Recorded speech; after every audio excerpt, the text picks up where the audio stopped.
What's going on, you Brapaholics? Welcome back to the channel. Alright, so we're going to do a few things here. I'm going to check out what's wrong with the Indy. Pretty sure I got carburetor stuck open. I hope. Not really sure. So I'm going to get it in here, kind of look it over and see what I can find. So that's the plan for now.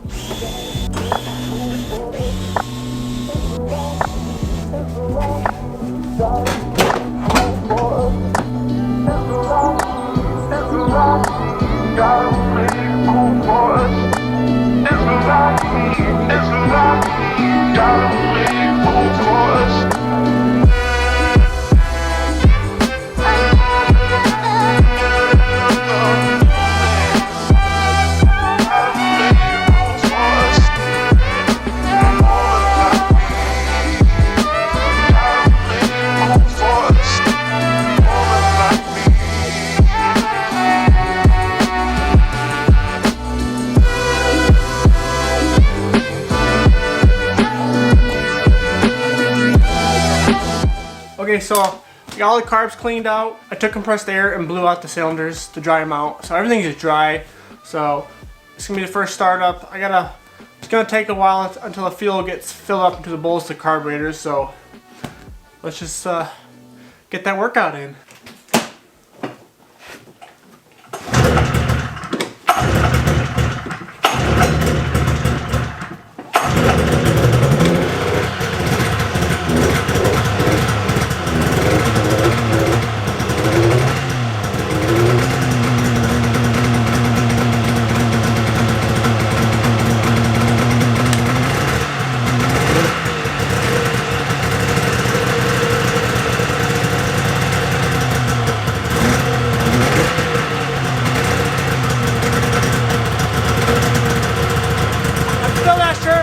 Running on 3 cylinders or not.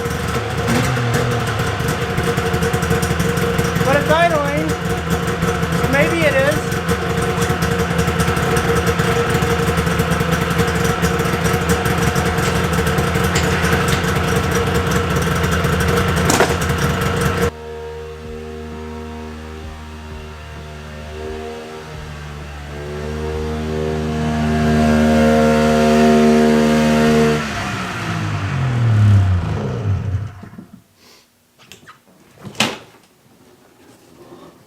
So I rode it around the yard. Holy crap. It's time for a haircut. So I rode it around the yard for about 5 minutes, and then it kind of did what it did yesterday. It just killed itself. It was acting like it was doggy. I did check. I do have spark on all the coils. The one kind of seemed a little weak, and then the recoil and the pull start broke. So I spent probably 3 or 4 hours trying to get the recoil fixed. And if you haven't worked in recoils, they're not very fun. So anyways, I ended up getting it fixed after several hours. And then I quit because I was frustrated. So now the goal is to get this thing running again. And then hopefully it stays running. So I'm low on coolant now, but there's enough in there for just to run it for a bit. So hopefully we can get this thing started. Here goes pulling on the snowmobile again. My extra workout for the day. Hopefully it's good now. I need to put more gas in the thing. I think I might do a little test ride and start buttoning this thing up.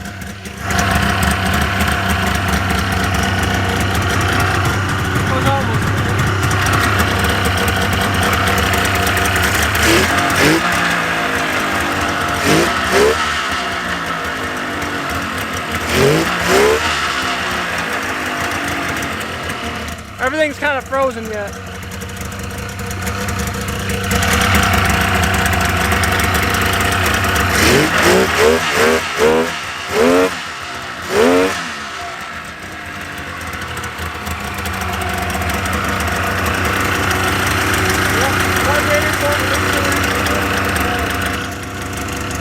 Hopefully it's good. There goes another tool.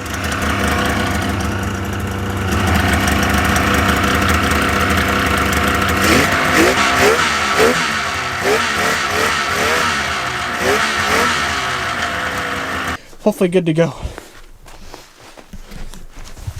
Let's do it again.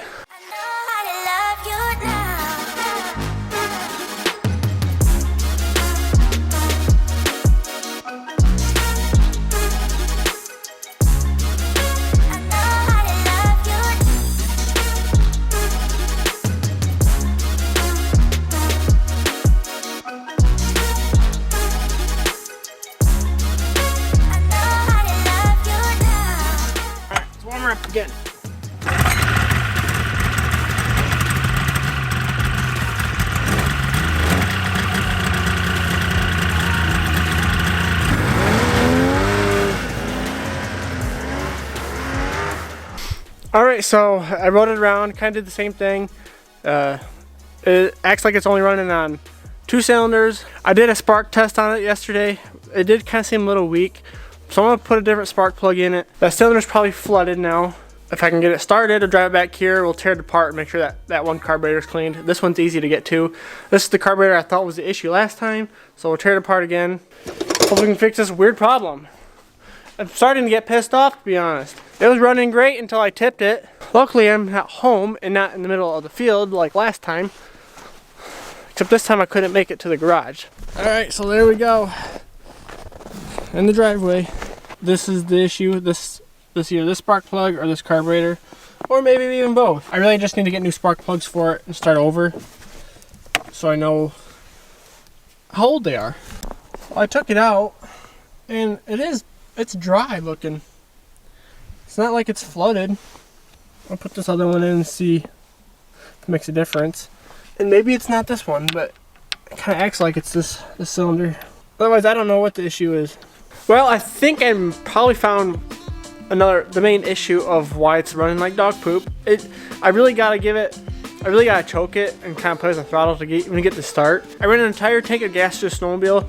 I rinsed it out as best I could, but it's never perfect. Anyways, I ran it all the way down and it probably sucked up some more sediment on the bottom of the tank.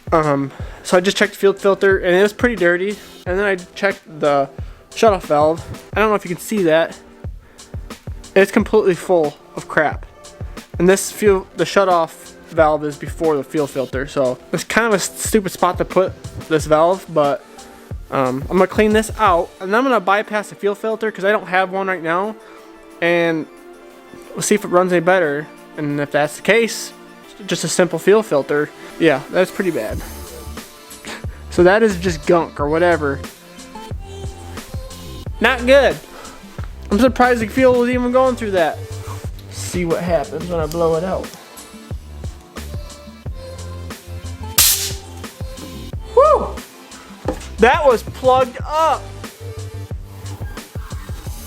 Holy crap. That was not good. I don't know how this is getting fuel through that. That was a big poof. Wow. I don't know where that gunk went, but it popped off like a rocket.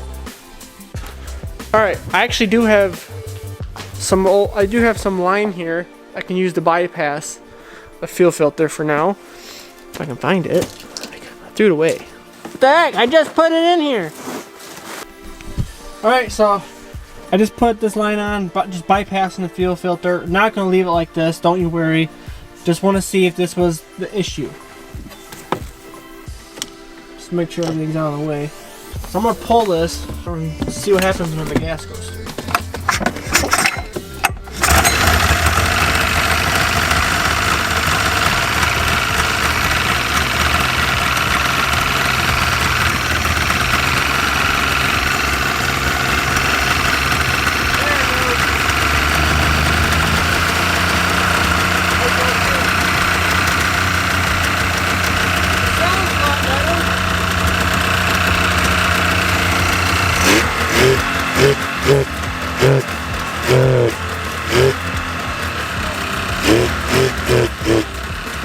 Alright, so after a lot of crying and fumbling around with this stupid snowmobile, figured out the problem. I just thought about it and did not have any of my camera gear. But so what went down? So this is day 3. So yesterday I took the fuel pump off. It was dirty. The shutoff valve was plugged up. So I thought that was the issue. So I put that bypass hose in just to see if it would do anything, and no, it didn't. So I got to thinking this morning, well, maybe some sediment got past the fuel filter as bad as it looked. So I tear it apart. Sure enough, it was gummed up. So I cleaned it out very good, very clean now. Put it back in, took off like a bandit. So that was the issue. So what happened, I think, is that when I tipped the snowmobile, the sediment that was in the gas tank got sucked into the hose that was laying. I'm not for sure, but some sediment got into places where it wasn't supposed to be, and it got stuck in the fuel filter. It was gasping for fuel. That's why it was running doggy. And I took one of the hoses off the fuel pump, and it was dry. It was not much in it. So Wasn't very good. It was gasping for fuel. I'm surprised it even got to start half the time, as bad as it was. But we're gonna slap this thing back together. I just got to put the air box in for the 10th time, and I'm pretty good at it now. And she's ready to rip again.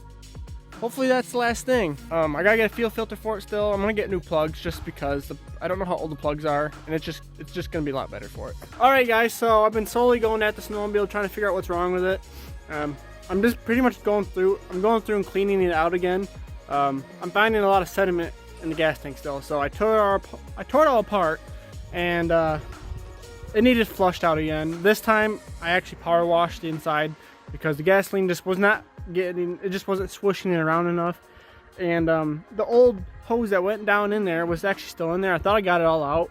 There's a lot more in there. So here's a prime example why you should never leave old gasoline in your gas tank.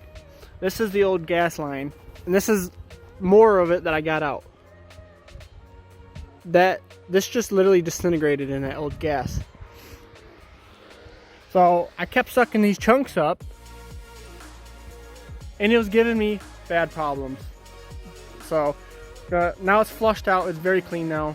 Letting it dry, and I'm gonna seafoam the crap out of the tank. I got new spark plugs in it, got a new fuel filter. Hopefully everything's golden now. I'm gonna clean the carbs out again just to be on the good side. I do not want to tear this apart anymore.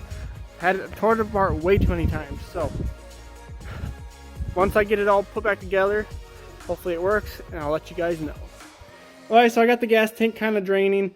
I'm just periodically blowing compressed air into the outtake, and then the exhaust is upside down, and hopefully everything just kind of runs out. And then here, I heard something rattling in there hard.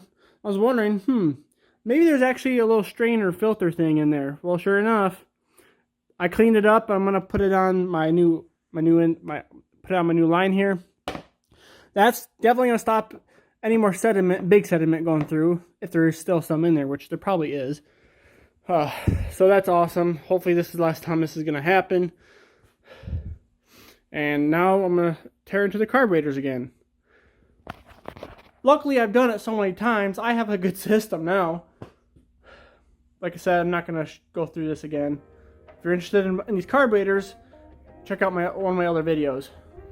All right, so it is now day 5. Sometimes you just need to take a break and rethink things. So I came out here again, working on the Indy. I thought the pump was bad. Anyways, I got to thinking, well, maybe some more gunk got sucked up into the hoses before the fuel filter. This valve here. So I blew it out. I put the strainer on that I cleaned up, and everything is now clean. And so I went to go fire it up, and it's running a lot better. It still kind of sounds different, like one cylinder is not running. So I couldn't figure it out for the life of me. So I started playing with the idles on every single carb.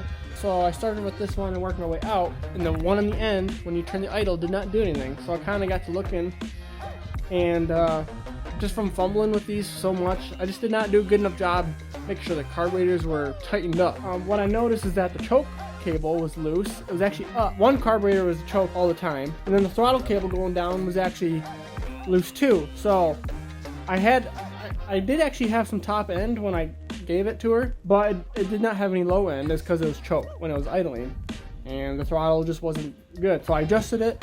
It's running good now. I had a big series of unfortunate events. What went down. It's running really good now. Gonna have to kind of keep cycling this gas tank out. I'm gonna have to periodically change the filters on it because it's just gunky. This is a prime example why you should never leave old gas in anything. So we're gonna start getting warm weather now. Today it is like 38 degrees. The snow is soft. I did rip around in the field, and that deep fluffy snow is now deep soft snow. It is some thick stuff. It's not very good snowmobiling snow. A little unfortunate, but we are getting towards the end of the season here in Michigan. Probably got a couple of weeks left, but other than that, the snow's gonna start getting pretty cruddy unless we get some cold weather all of a sudden and a lot of fluffy snow. But so the snow bike's done for the season, that's for sure. Gonna start tearing that apart. Got it sitting there. It's getting ready to be pulled off.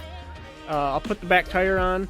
I'm probably gonna leave the skis on for a bit and just kind of see how it does with the big skis in the front and the tire in the back. If I had a paddle tire, that would have been pretty cool. It was a big learning curve for me, that's for sure. I'm hoping I don't have to tear this thing apart again, but I probably will. But for now, it is running, and I found out the reason why. So I'm happy, and hopefully we can ride it some more. So now I guess gotta start buttoning everything back up, and hopefully we're good to go. So thank you guys so much for watching. I know this video is a little bit different. It's kind of a lot of me talking to you guys what's going on with it, but it was a big process. A lot of work, a lot of boo-boos on my hand. I got a lot of cuts, taking a lot of gas lines off. That's another thing, the gas lines on this were dry rotting, so I switched a lot of them out. Anyways, I hope you guys liked the video. Please leave a like and subscribe. You can follow me on Instagram. You can follow my other channel. Buy some merch if you guys are interested in that. Mainly just stickers for now. I appreciate all the support so far. The channel's really growing right now. I do appreciate it. So please, if you could, just share this even. That helps so much. Hope you guys have a great day, and I'll see you in the next one.